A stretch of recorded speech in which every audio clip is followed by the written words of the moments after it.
মধ্যপ্রাচ্যের সংঘাত যেন আরো বড় আকার ধারণ করলো। এবার ইসরায়েলের ভূখণ্ড লক্ষ্য করে ১০০-র বেশি ক্ষেপণাস্ত্র হামলা চালিয়েছে ইরান। এক বিবৃতিতে এ দাবি করেছে তেল আবিব। স্থানীয় সময় মঙ্গলবার হামলার সময় পুরো ভূখণ্ড জুড়ে সাইরেন বাজানো হয়। বাসিন্দাদের নিরাপদে সরে যাওয়ার নির্দেশও দেয় নেতানিয়াহু প্রশাসন। একই দিন লেবাননে বিমান হামলা চালিয়েছে ইসরায়েলও। গুড়িয়ে দেয়া হয় অনেক ঘরবাড়ি, হতাহত হন বহু মানুষ। বিমান হামলার পাশাপাশি লেবাননের দক্ষিণাঞ্চলে সীমিত পরিসরে স্থল অভিযান শুরুর দাবি করেছে ইসরায়েলের প্রতিরক্ষা বাহিনী, যদিও এটি মিথ্যা বলে দাবি করেছে সশস্ত্র গোষ্ঠী হিজবুল্লাহ। নেতানিয়াহু বাহিনীকে মোকাবিলায় প্রস্তুতির কথা জানিয়েছে সংগঠনটি।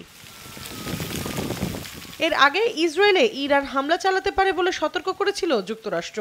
হামলা হলে নেতানিয়াহুকে পূর্ণ সমর্থনের আশ্বাস দিয়েছিল দেশটি। কাতার ভিত্তিক সংবাদ মাধ্যম আল জাজিরাকে বিষয়টি নিশ্চিত করেন হোয়াইট হাউসের এক শীর্ষ কর্মকর্তা। একই সঙ্গে জেরুজালেমে মার্কিন দূতাবাসে অবস্থানকারীদের নিরাপদে থাকতে বলা হয়।